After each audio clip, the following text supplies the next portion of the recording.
안녕하세요. 수아입니다. 이번 시간은 아갈타 지저문명 세계로의 초대입니다. 출처는 실존하는 신비의 지저문명입니다. 언젠가부터 지저문명이 존재한다는 이야기가 솔솔 나오기를 시작했습니다. 이 지구 땅 속에 또 하나의 그런 세계가 존재한다는 것이죠. 사실 믿기 힘든 얘기죠. 지구 공동설이라고 있습니다.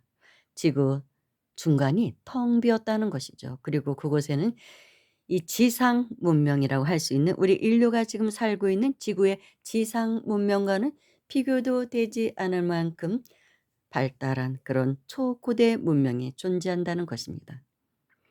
그리고 그 문명 세계는 한 곳만은 아니라고 합니다. 지금 우리 지상에 존재하는 인류의 거주지도 여러 대륙이 존재하고 여러 나라가 존재하듯이 지점 문명 세계도 한 곳만은 아니라는 것입니다. 그들 나름대로 어떤 세계가 또 있는 것이죠. 왜냐하면 다녀온 사람이 한두 사람이 아니에요. 그리고 그들이 다녀와서 어떻게 그 문명 체계가 생겼더라고 이제 표현을 할 거 아니에요. 설명을 하는데 좀 다른 것이죠, 다. 그래서 여러 군데가 존재하고 있구나. 그리고 또 이 다녀온 사람들이 어디를 통해서 들어갔다 왔냐. 그게 다 지역이 다르더라는 것입니다. 주로 이제 히말라야를 생각하는데 뭐 미국 어디에서도 가는 또 그런 통로가 있고 그런 게이트가 있다는 것이죠. 그런데 어느 도인께서는 우리나라 계룡산에도 지저 문명 세계로 통하는 통로가 있다고 말하더라고요.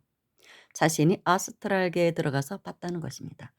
근데 우리는 모르죠. 백날 뭐 죽을 때까지 계룡산에 가서 살아도 발견할 수는 없을 것입니다.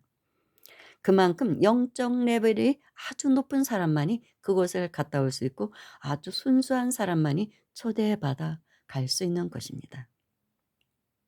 지금 지구는 3차원 세계인데 지저 문명 세계는 5차원 세계라고 하니 지구 문명보다 얼마나 더 초고대 문명을 이루고 있을지 좀 궁금하지 않아요? 그래서 오늘은 그중에서도 지저 문명에 다녀온 사람들의 이야기 중에서도 티벳의 라마승 롭상 람파가 다녀온 이야기가 있습니다.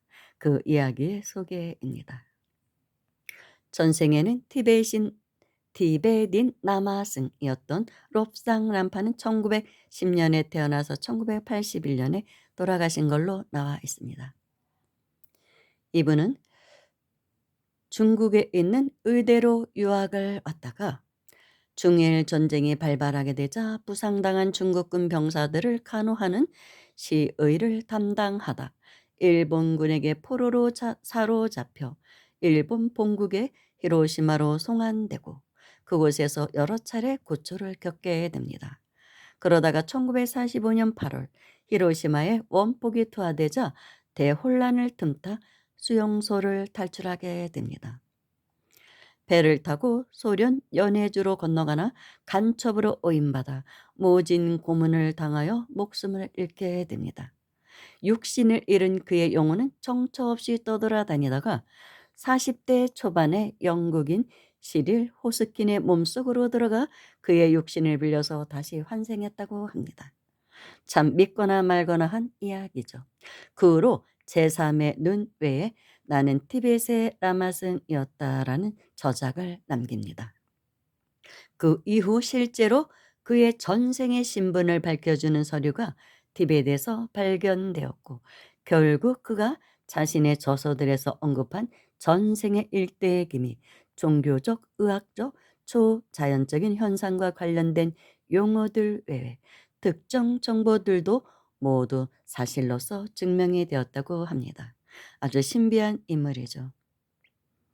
서구의 동양을 향한 정신운동을 촉발시킨 실질적인 선구자이자 개척자라고도 할 수 있는 이 사람은 티벳이 가진 신비로운 영적 세계를 서양에 알린 대단히 중요한 공로자입니다. 롭상 난파의 지저 문명 체험은 올랍 안센이나 리처드 버드 제독과는 좀 다른 각도에서 볼 필요가 있다. 왜냐하면 얀센과 버드 제독은 단순한 어부였고 또 군인 신분이었지만 롭상 난파는 높은 정신 레벨을 가진 라마승 출신의 영적 수행자였기 때문이다. 또 이 밖에도 지저 문명을 다녀온 사람들은 있습니다. 그 후에도 이 책이 나온 그 이후에도 그런 사람들이 출연하고 있습니다. 그가 지저 세계를 방문했던 경험을 언제 했는지를 우리가 정확히 알 수는 없는데 그것은 그의 책에서 그 시기를 명확하게 언급하고 있지 않은 까닭이다. 다만 그는 그 시기가 금성을 여행하고 돌아오고 나서 어느 정도 시간이 흐른 이후였다고만 밝히고 있다. 그럼 지금부터 롭상 난파의 아갈타 방문 경험을 그의 저서인 아갈타 방문 경험기에서 인용하여 소개한다. 그의 지저 아갈타 세계로의 여행은 앞서의 금성 여행과 마찬가지로 그의 스승이었던 밍야돈둑 라마의 인도에 의해 이루어졌다. 그리고 이 여행은 스승과의 오랜만의 영적 재회에서부터 시작되었다. 그가 금성에 다녀온 지 몇 년 정도가 흐른 후에 어느 날 잠자리에 들었을 때였다. 몸과 의식이 이완되면서 그가 아스트랄체 상태로 자신의 육신에서 벗어났을 때 오랫동안 뵙지 못한 노 스승의 호련이 그의 앞에 나타났던 것이다. 스승 밍야 돈득 라마는 제자인 롭상에게 아직도 미지의 상태로 남아있는 또 다른 경이로운 세계를 보기 위해 자기와 같이 여행해야 할 때라고 말하며 일주일 후에 떠날 준비를 하라고 지시했다. 그리고 스승은 일주일 후에 집 앞에 나와 있으며 누군가가 데리러 올 것이라고 일러주고는 나타날 때와 마찬가지로 곧 사라졌다. 그런데 롭상이 일주일 후 여행을 떠나기 위해 집 앞에 나와 대기하고 있자 그를 데리러 온 것은 사람이 아니라 뜻밖에도 살아있는 생물과도 같은 UFO였다. 그는 길가에 서서 우연히 밤하늘에서 기묘하게 반짝이며 움직이는 별 하나를 주시하게 되었는데 그것은 점점 더 빛을 발하여 커지더니 낙엽 모양으로 떨어지며 그를 향해 낙하하기 시작했다. 그러고 나서 그 물체는 전방 약 20m 지점에 착륙하였다. 그 내용 부분을 인용하도록 하겠다. 이제는 밝게 채색된 비눗방울처럼 보이는 가운데 그 비행체는 20m 이내의 거리에 내려 앉았으며 지면 바로 위에 약간 떠 있었다. 내부에서 방사되는 것으로 보이는 오팔색으로 빛나던 빛은 사라졌고 이제 그 우주선이 원반 형태임을 볼 수 있었는데 그 모양이 꼭 티베딘들이 사용하는 사발 두 개를 맞붙여 덮어 놓은 것과 같았다. 그 표면은 흐릿한 회색이었고 어느 정도 발산되는 감각은 한여름의 뜨거운 열파와 같았는데 나는 그 물체가 의식이 있고 심지어는 지성조차 가지고 있다는 확실한 느낌을 받았다. 그 우주선은 살아 있을 뿐만 아니라 마음까지 가지고 있었다. 나는 그 원반이 그것의 의식과 함께 하고 있는 나의 진정한 실체를 실험이라도 하듯이 나에게 빛을 비추고 있음을 느낄 수 있었다. 이윽고 우주선의 문이 열렸고 롭상은 모종의 에너지장이 펼쳐진 그 안으로 들어갔다. 하지만 그 안에는 그의 예상과는 달리 아무런 생명체도 보이지가 않았고 하얀 빛만이 실내를 비추고 있었다. 그리고 의아한 상태로 서 있는 롭상난파에게 당신을 만나서 영광이라는 환영하는 말소리가 어디선가 들려왔다. 그러자 모습을 나타내 달라는 롭상의 요청에 그 음성은 자신의 모습은 주변에 보이는 모든 것이라며 자기가 롭상을 초대한 주인이고 수송할 존재라고 대답한다. 그리고 롭상은 당시의 그 느낌과 견해를 이렇게 밝히고 있다. 그 말들은 완벽하게 이치에 맞았다. 내가 그 원반의 밖에서 받았던 느낌, 살아있는 존재의 현존 안에 내가 있었다는 느낌은 매우 정확했던 것이다. 이것은 단순히 외계의 금속이나 플라스틱으로 만들어진 멋진 기계나 어떤 종류의 기계 장치가 아니라 내가 일찍이 상상했던 방식을 초월한 기상천외한 생물인 것이다. 롭상 람파가 그 UFO에게 묻기를 당신은 로봇과 같은 인공지능체냐고 질문하자 우주선은 흥미롭게도 다음과 같이 답변한다. 당신이 잘 아는 바와 같이. 그 음성이 대답했다. 우리 우주와 무한한 수의 다른 우주들의 가장 중요한 본질은 의식입니다. 우리 현실은 의식이 없이는 존재할 수가 없습니다. 이 살아있는 본질은 현실들로 알려진 전체에 걸쳐 현재에 있습니다. 그 원천은 물질 세계와 아스트랄계에 박혀 있는 미지의 세계입니다. 당신과 당신의 동료 인간들, 내 자신, 그리고 모든 우주의 도처에 존재하는 셀 수 없는 다른 생명체들은 이러한 의식의 일부인 것입니다. 그것은 무한하며 우리는 그것과 더불어 모두가 하나입니다. 이러한 답변은 마치 진리를 깨우친 존재의 설법 내용과도 같은데 우주선이 살아있는 생명체로서 이런 대답을 해준다는 것은 너무나 기이하면서도 놀랍기만 하다. 이 UFO는 계속해서 자신과 같은 생명체들은 시간과 공간에 속박돼 있지 않은 순수 에너지의 존재들이라고 설명하면서 창조의 전역에 그 어디든 쉽게 이동할 수 있기 때문에 종종 다른 종족들의 수송수단으로 이용된다고 말해 주었다. 이처럼 살아있는 생명체라는 우주선과 대화하는 가운데 우주선은 어느덧 그에게 목적지에 이미 도착했음을 알려준다. 그리고 UFO가 그를 내려준 것은 중앙아시아 천산산맥의 험준한 한 중턱이었다. 이윽고 롭상은 곧이어 그곳의 한 자연동굴 안에서 모닥불을 피운 채 그를 기다리고 있던 스승과 재회했다. 동굴 안에서 휴식을 취하며 잠시 눈을 붙이고 난 뒤 그는 드디어 스승의 인도에 따라 동굴 벽의 어느 지점을 통해 지저 세계로 연결되는 터널로 들어가게 되었다. 동굴 안의 그 벽은 나머지 다른 부분과 별반 다르게 보이지는 않았다. 하지만 스승께서 거기에 손을 뻗었을 때 이미 그는 그 부분이 특별하다는 사실을 미리 알고 계셨고 그곳 바위 부분을 힘껏 벽 쪽으로 밀어 제쳤다. 분명히 누군가에 의해 계획적으로 설치되어 적절하게 균형이 잡혀 있던 그 표석은 별로 큰 힘을 들이지 않고도 서서히 옆으로 돌아 움직였으며 감추어져 있던 입구가 나타났다.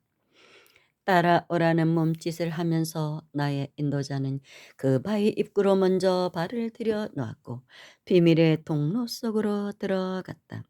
우리가 들어선 후에 그 바위는 미끄러지듯이 뒤로 움직이며 닫혀버렸다. 그리고 우리는 컴컴한 어둠 속에 빠져들었다. 스승님, 나는 당황하여 소리쳤다. 조용!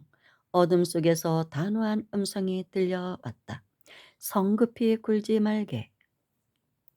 찌륵 같은 어둠 속에서 잠시 후 스승은 보아라 저기 빛이 있다 라고 외쳤고 롭상은 눈에 힘을 주고 부릅떠 보았으나 컴컴한 어둠은 그대로였다.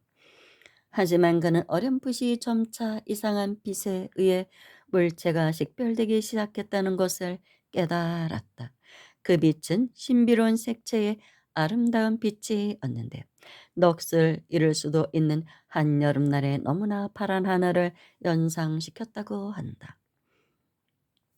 그는 빛이 어디서 나오는지를 찾아보았지만 이 멋진 빛의 직접적인 출처는 어디에도 없었으며 그것은 마치 공기 그 자체가 빛을 발하는 것 같았다고 표현하고 있다. 아무런 빛조차 스며들 수 없는 터널 안의 어둠 속에서 나타난 이상한 빛에 관해 스승은 롭상에게 이것은 인류 이전의 지구에 있었던 존재들의 기술에 의해 만들어진 것이라고 설명했다. 그곳의 통로는 거친 둥근 형태였고 10명의 사람이 나란히 걸어도 불편하지 않을 만큼 넓었다. 바닥과 벽, 그리고 천장은 기묘하게도 유리처럼 매끄러운 감촉을 가진 단단한 암석이었다. 그러나 바닥은 유리와는 다르게 미끄럽지가 않았고 발로 걷기에는 편했다고 한다. 명백히 이것은 자연 동굴이 아니었고 급속히 용해시킨 상태에서 굳어져 그 형태가 만들어졌다고 추정할 수밖에 없는데, 롭상 난파는 책에서 레이저 빔과 유사한 고에너지 장치에 대해 묻자 스승 미냐 돈듭 나마는 현생 인류가 처음으로 아프리카에서 걸어 다닐 때 이미 이곳에 존재하고 있었던 것이라고 말해 주었다. 이 통로는 어디로 이르게 되지요? 내가 물었다. 이 터널은 우리가 이 지구 세계의 중심부로 이르게 되는 긴 여로의 초입 부분에 해당된다네. 스승님이 대답했다.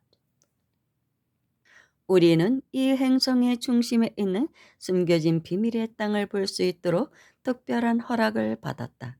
우리는 신성한 아갈타로 가게 될 것이다. 아갈타. 바로 이 명칭은 내 기천을 때리며 깜짝 놀랄 정도의 충격으로 다가왔다. 이곳은 지구 세계의 왕이 통치하는 곳이고 일찍이 살아있는 인간 그 누구도 가본 적이 없는 지구의 중심에 있는 지저 왕국인 것이다. 나는 이 이름을 무수하게 들은 바가 있지만 그와 같은 장소가 실제로 존재한다는 사실은 거의 믿지 않았다. 그들은 그 터널을 따라 장시간 아래로 내려갔고 지구의 중심부를 향해 계속 나아갔다. 중간에 그들은 터널 안에 오래전부터 숨어 들어와 살고 있던 흉측한 모습의 야수 인간들과 접촉하게 되고 거기에 필합돼 있던 지상의 여자를 구출해주는 과정이 등장하는데, 이런 부분은 생략한다. 그때 롭상의 스승은 신성한 아갈타로부터 방문해 달라는 부름을 받았다고 제자에게 설명하면서 이타적 행위의 필연성과 아갈타로 들어가기 이전의 준비에 대해 럽상에게 다음과 같은 중요한 말을 해준다. 이러한 행위는 우리의 영혼을 정화하고 우리의 몸이 신성한 아갈타가 존재하는 영역의 다른 진동의 장소에 적용되도록 적응되도록 하기 위해서는 필연적인 것이다. 장차 이 지구 행성에서 깨달은 영혼들을 가려내게 되는 일이 있다. 머지않아 지구상에서 거대한 변화가 일어나는 시기가 오게 될 것이다. 이런 변화들은 모든 인류의 대변형이 시작되는 발단이 될 것이다. 우리가 그 여성을 구조한 것과 마찬가지로 인류는 자신의 이기적인 속성을 버리고 이타적인 삶의 방식을 배워야만 한다. 인류는 곧 다른 별들로부터 온 형제들과 하나로 합류하게 될 것이다. 그들은 우리를 오랫동안 관찰해 왔고 우리 인류가 영적 진화의 중대한 전환점에 도달하는 것을 기다리고 있다. 적절한 시기가 왔을 때 우리는 그들과 합류하도록 초대받게 될 것이고 창조주께서 우리들을 위해 이 우주 안에 마련해 놓으신 경이로움을 보게 될 것이다. 중약, 생략. 그가 계속 말했다. 우리는 지금의 육체의 상태로 아갈타의 세계로 들어갈 수 있는 입구 지점으로 데려가질 것이다. 그렇기 때문에 우리는 이제 신속히 몸과 마음의 상태를 바꿔야만 한다. 또한 나는 네가 남아있는 시간 동안에 마음속에 불쾌하고 불순한 상념들을 청정하게 정화하며 그대로 현실이 될 것이고 그 풀어진 마음들은 위험한 것이 될 수가 있다. 이윽고 그들은 아갈타 세계에서 보내준 터널 전용 비행선을 타고 신성한 아갈타로 들어가는 에테르적인 입구에 도착한다. 주변의 환경은 완전히 바뀌어져 있었고 엄청나게 넓은 지하 공간에 나 있는 황금의 길을 따라 앞으로 나가고 있는 많은 사람들이 보였다. 롭상, 이곳이 신성한 아갈타로 들어가는 에테르적인 입구이다. 스승님이 내게 말했다. 여기가 바로 지구 내부 세계와 우리를 연결시키는 시공의 통로인 것이다. 우리 행성의 구체의 중심은 텅 빈 공동으로서 대단히 많은 지저의 공간으로 이루어져 있다. 이런 공간들은 실질적으로 물질적 차원을 초월해 있고 동시에 수많은 다른 차원과 현실들로 존재한다. 일단 차원의 보텍스로 진입하게 되면 우리의 에너지 진동장은 아갈타의 높은 진동 수준에 연결되어 증폭될 것이다. 오직 이 방법을 통해서만이 우리와 같은 육체적 존재들이 아갈타로 들어갈 수가 있는 것이다. 롭상이 그곳에 와 있던 다른 사람들에 대해 질문하자 스승은 그들은 모두가 중요한 과업 때문에 아갈타로 초대받은 영혼들이라고 설명해 주었다. 그리고 그들은 모두 영적으로 개화된 깨달은 존재들이었고 반드시 인류만이 아니라 수많은 외계 종족들을 대표하는 영혼들이었다. 즉 그들 중에 어떤 이들은 지상에서 온 인간들이었지만 어떤 이는 인간이 아니었던 것이다. 그 입구가 이제는 우리 앞에 다가와 있었다. 그 입구의 에너지가 아갈타 세계로부터 우리의 세계를 분리시켜 놓았던 것 같았는데 왜냐하면 그 소용돌이치는 볼텍스가 우리를 집단적으로 그 안으로 끌어당겼기 때문이다. 이렇게 해서 그들은 에너지 보텍스로 빨려 들어갔고 순식간에 시공을 초월하여 다른 차원으로의 이동을 경험하게 되었다. 즉 5차원 진동의 지구 속 아갈타 세계로 옮겨진 것이었다. 그들은 더 이상 거대한 동굴 속에 있지 않았고 어느새 웅장한 산의 허리에 와 있었다. 그 성스러운 땅을 가득 메운 신성한 빛으로 번쩍이는 깨달은 존재들이 그 산의 봉우리에서부터 거대한 강물이 흐르듯이 아래로 움직이고 있었는데 산의 아래에 있는 광대한 평원에는 이미 롭산과 같은 엄청난 수의 여행자들로 가득 채워져 있었다. 그리고 그들과 합류하기 위해 계속되는 인파의 흐름이 산 아래로 끝없이 이어지고 있었다고 한다. 롭상은 자신이 최초로 목격한 지구 속 아갈타의 모습과 그 세계에 관해 이렇게 묘사하고 있다. 지상과는 달리 지평선 대신에 그곳의 땅은 위쪽으로 휘어져 있었고 모든 방향에서 우리로부터 멀리 멀어지더니 마침내 그것은 덕히 옥의 색 같은 높은 푸른 하늘 속으로 사라졌다. 하늘의 한가운데는 장엄하게 아름다운 태양이 걸려 있었다. 그것은 우리가 지상에서 보는 태양보다는 어느 정도 작았고 빛도 덜 밝았지만 여전히 은은한 화려함과 황금빛을 발산하며 신성한 분위로 그곳의 전체 지형을 밝게 비추었다. 대지는 아름다움과 생명이 넘쳐났다. 아열대성 기후의 환경 속에서 온갖 종류 형태의 꽃들이 도처에 만발하고 있었다. 산들바람에 휘날리는 그 꽃들의 향기가 내가 감미로운 젊은 날에 기억했던 그 자극처럼 나의 후각을 어린애처럼 즐겁게 해주었다. 그리고 수정처럼 맑은 물들이 강과 시내를 이루어 숲들과 초원지대를 가로질러 흘렀다. 또한 그곳의 공기는 새들의 지저김과 곤충 소리가 만물의 우주적 은율과 어우러진 노랫소리가 되어 생동하고 있었다. 저 멀리의 중력을 무시한 듯이 보이는 건물들로 이루어진 웅장하고도 아름다운 도시가 보였다. 그 건물들의 구조와 모양은 멋지고 투명한 수정과 보석의 원석으로 만들어져 있었고 우주적인 장관으로 발산되는 믿을 수 없을 정도의 빛으로 번쩍였다. 나는 스승님이 큰 소리로 입을 열 때까지 내 곁에 서서 나처럼 우리 앞에 벌어진 광경에 대한 경외감 속에 빠져있던 그의 존재를 거의 잊고 있었다. 이 지구 내부의 땅에는 다양한 문화와 전통을 가진 다수의 종족들이 살고 있다. 그들은 지상 인간의 삶과 비교할 때 대단히 진화되어 있으며 보다 발전된 차원에 도달해 있다. 아울러 행성 지구 및 그 자체의 현실과 완벽한 상호협력 관계를 이루고 있는 상태이다. 지구 출신의 인간 종족들 외에 다른 종족들은 아갈타의 자원간의 영역에 거주한다.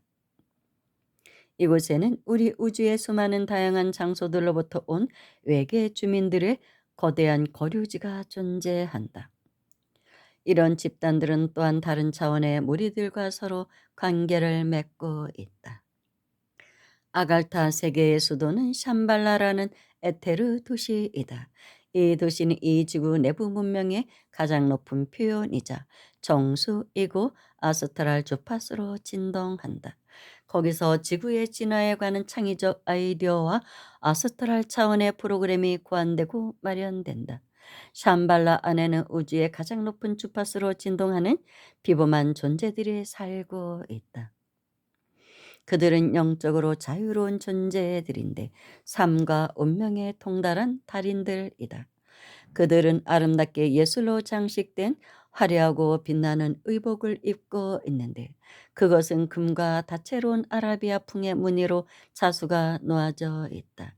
이 존재들은 보통 인간들보다 키가 더 크고 폴리네시아 사람에 비견될 수 있는 강하고 아주 활기찬 용모를 하고 있다. 불행하게도 우리는 샴발라를 방문할 수 있을 만큼 순수하지 못했다. 비록 우리가 지상세계의 현 진동 상태를 초월할 수 있었고 또 아갈타 지저세계로 들어올 수 있었다고 하더라도 여전히 샴발라에 거주하는 그 순수한 영혼들에게는 훨씬 뒤떨어져 있었던 것이다. 하지만 우리가 이곳에 온 목적은 관광이 아니었다. 우리는 다른 목적을 가지고 있었는데 그것은 곧 모두에게 밝혀질 것이었다. 그들은 차원의 출입구 아래에 펼쳐진 대평원에 직결해 있던 수많은 깨달은 존재들과 합류했고 하늘의 상공에는 거대한 구형의 우주선이 떠 있었다. 스승 밍야 돈둡 나마는 롭상에게 그 비행선이 순수한 상념에 의해 건조된 영혼의 우주선이고 이 우주의 어느 곳이나 여행할 수가 있다고 말해 주었다. 그곳에 있던 모든 이들은 이 모임이 현 우주의 역사에 있어서 중대한 행사라는 것을 알고 있었고 롭상도 자신이 그 모임의 일원이 된 것에 대해 영예로움을 느끼면서도 겸허해졌다. 이윽고 이 많은 존재들이 이곳에 부름을 받아오게 된 이유가 곧 밝혀지게 되는데 그것은 다름이 아니라 창조주 의식이 이곳 아갈타 중심 세계에 모인 모든 깨달은 영혼들에게 메시지를 전하기 위한 것이었다. 그리고 창조주 의식은 지구 속 중심 태양을 빌려 잠시 태양으로 화연한다. 이윽고 창조주 의식이 그들에게 장엄한 메시지를 전하기 시작하는데 그것은 전체에게 전하는 것이었지만 동시에 듣는 자에게는 그 개인에게 사적으로 말하는 것처럼 들리는 기묘한 것이었다. 다시 말해 수억 수십억의 영혼들 각자에 맞춰 동시에 적절한 메시지를 바라는 놀라운 방식이었던 것이다. 메시지의 내용은 먼저 우주의 생성에서부터 인류 종족의 탄생과 진화, 그리고 인류 문명의 위기와 그로 인한 자멸의 위험성을 경고하는 내용을 담고 있다. 이어서 20세기 후반에 나타날 인류의 핵재앙에 대한 공포와 함께 번지게 될 종교적 광신과 독선, 배타적 증오라는 주술의 몰입, 종교 근본주의로의 치달음을 예측하는 내용이 나온다. 아울러 종교 성직자들이 자기들의 이기적 욕망 충족을 위해 신의 뜻을 내세우고 신의 이름을 팔 것이라고 예측하며 이를 신랄하게 질타하고 있다. 지구는 또한 장차 인간 세계에 속하지 않는 외계 생명체들과 접촉하는 재탄생의 경험을 할 것이다. 인류를 굽어보는 관찰자들인 이 종족들은 올바른 진화 도상에서 인류를 인도하는 도움을 주기 위해 비밀리에 일하고 있다. 하지만 다른 세계들로부터 출현한 또 다른 존재들은 지구와는 다른 시간과 공간, 그리고 여러 차원들에서 올 것이다. 이 존재들은 자신들의 영적인 측면을 깨닫지 못한 지성체들에 속한다. 그들은 불꽃을 향해 달려드는 나방처럼 인류에게 끌어당겨진 것이다. 그들은 너희들의 신성한 본성을 감지하고 자기들의 이익을 위해 그것을 이해하고 활용하고자 추구한다. 그들은 올 것이고 너희들은 수명 상태에서 데려감으로써 감정적, 물리적 상처가 남지 않도록 조치를 할 것이다. 지금 소위 UFO라고 불리는 미스터리는 지구에 이끌린 존재들의 비밀스러운 특성 때문에 결코 풀리지 않을 것이다. 그럼에도 불구하고 인류가 이들 초자연적인 존재들과 관계를 지속하는 것은 인류의 운명이다. 장차 자신의 내면에서 잠자고 있는 영혼을 깨우기 위해 영적으로 진화된 인간들에게 의지하게 될 것은 바로 이들과 같은 종족들이기 때문이다. 인류는 장차 현재는 지적으로 인간보다 월등히 우월할지는 모르지만 영적으로는 열등한 이 종족들을 내려다보는 관찰자가 될 것이다. 롭상, 이 메시지를 네가 살고 있는 시대의 사람들에게 가져가 전하는 것은 너의 의무이다. 하지만 너는 나의 메시지가 발표되도록 지정된 시간까지 기다려야만 한다. 오직 적절한 시기에만 이런 나의 말들이 인류에게 전달되게끔 공개될 것이다. 인류가 나의 메시지를 마음에 새기고 진정한 영적 존재로 성장하기 위해서는 인간의 시간으로 많은 세월이 필요할 것이다. 만약 한 종족으로서 너희가 다가오는 험난한 날들을 헤쳐나가 성공할 수 있다면 너희의 미래는 너희 자신에게뿐만 아니라 시공 전역에 존재하는 수천의 종족들에게도 놀랄 만한 일이 될 것이다. 그리고 빛의 존재로서 인간은 그들의 영적 진화를 이끌 것이다. 그리하여 마침내 이곳에 와 있는 너희의 주민들과 다른 깨달은 존재들은 새로운 우주를 창조하는 일을 도울 것이다. 그 선택은 너희의 몫이다. 마지막 말씀이 종료됨과 더불어 우리를 애워쌌던 황금빛이 거두어졌고 그 창조적인 의식의 이 세계를 궁극적인 현실로부터 분리시켰던 입구를 통해 물러났다. 눈부시게 아름다운 신성한 빛의 마지막 폭발과 함께 그 태양은 자체적인 회전을 멈추고 정상적인 상태로 돌아갔다. 이렇게 해서 창조주의 의식이 전하는 말씀이 끝났고 이제 하늘에는 외견상 어디서인지 모르게 나타난 엄청난 양의 영혼의 우주선들로 가득 떠 있었다. 그 번쩍이는 비행체들은 그곳에 모였던 존재들을 각자가 온 곳으로 태우고 가게 될 승용물들이었다. 이윽고 그곳에 모였던 모든 존재들이 차례차례 UFO에 탑승했고 이어서 롭상과 그의 스승도 거기에 올라탔다. 그러자 그것은 수천 대의 다른 비행선들과 함께 순식간에 공중으로 떠올랐다. 그리고 그들은 높은 고도에서 사발처럼 생긴 아갈타의 지형을 좀 더 자세히 볼 수가 있었다. 빛 에너지로 건조된 우주선은 산과 습, 강과 바다를 넘어 급속도로 여행했고 지구 속 구체의 반대쪽으로 좀 더 가까이 다가갔다. 그리고 롭상은 그 위의 상황들을 이렇게 묘사하고 있다. 멀리 광대한 도시가 나타났다. 우리가 빠른 속도로 그곳에 접근하자 공중으로 솟구친 수정으로 된 거대한 건조물을 볼 수가 있었다. 이 기막힐 정도로 정교한 외형은 아이들의 요정설화나 낭만적인 꿈에나 어울릴 법하였다. 그 도시 전체는 무지개 빛으로 반짝였고 내부 깊은 곳으로부터 빛이 장렬했다. 다양한 색채의 엄청난 참 탐조등들이 하늘을 찌르듯 공중으로 뻗쳐 있는 가운데 그것은 마치 거대한 지구 내부 태양의 영구적인 빛보다 밝게 빛나는 엄청난 돌기둥처럼 보였다. 나는 전에 이 경이로운 도시에 관해서 들은 적이 있었다. 수정으로 된 고층 건물들과 피라미드들, 그리고 무지갯빛으로 이루어진 도시라고 말이다. 이것은 무지개 도시였고 그곳의 도서관에는 수백만에 달하는 다른 세계들과 시대들에 관한 지식들이 보관된 고대 문화의 중심지였다. 그들이 탄 우주선은 그 도시의 외곽에 착륙했고 거기서 롭상은 스승과의 작별을 나눠야만 했다.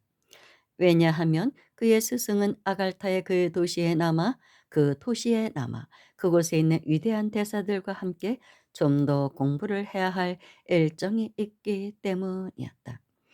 밍야 돈둑 대사는 또 다른 우주의 신비를 함께 탐사하기 위해 머지않아 또 만나게 될 것이라고 롭상에게 약속하며 각자 헤어져 부여받은 임무를 수행해야 한다고 이별을 아쉬워하는 젊은 제자를 다독인다. 스승과의 작별과 더불어 영혼의 우주선은 다시 한번 미끄러지듯 위로 날아올랐고 아갈타의 모습은 멀어지며 희미해졌다고 롭상은 마지막 부분에서 기록하고 있다. 그리고 맑았던 푸른 하늘은 어느새 지구 위 하늘을 가득 채운 반짝이는 별들이 흩뿌려진 벨벳 같은 암흑으로 바뀌어져 있었다며 그의 여행 기록은 막을 내리고 있다. 아, 정말 너무 환상적인 내용들이죠. 이런 데 한번 가보고 싶습니다. 그래서 어떤 분들은 말하기를 음 UFO가 우리 이 지구 지상에도 많이 나타나잖아요, 점점. 그 UFO가 지저 문명에서 오는 UFO도 많다고 합니다. 다른 또 행성 어디에서 오는 경우도 있겠지만 그렇다고 합니다. 참 신비롭죠.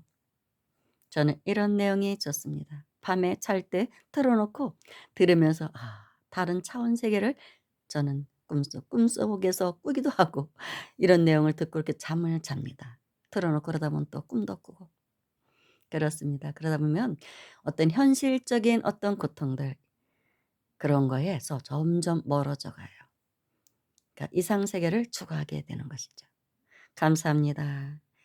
이 이 방송을 들으시는 분들에게 축복이 있을 것입니다. 감사합니다.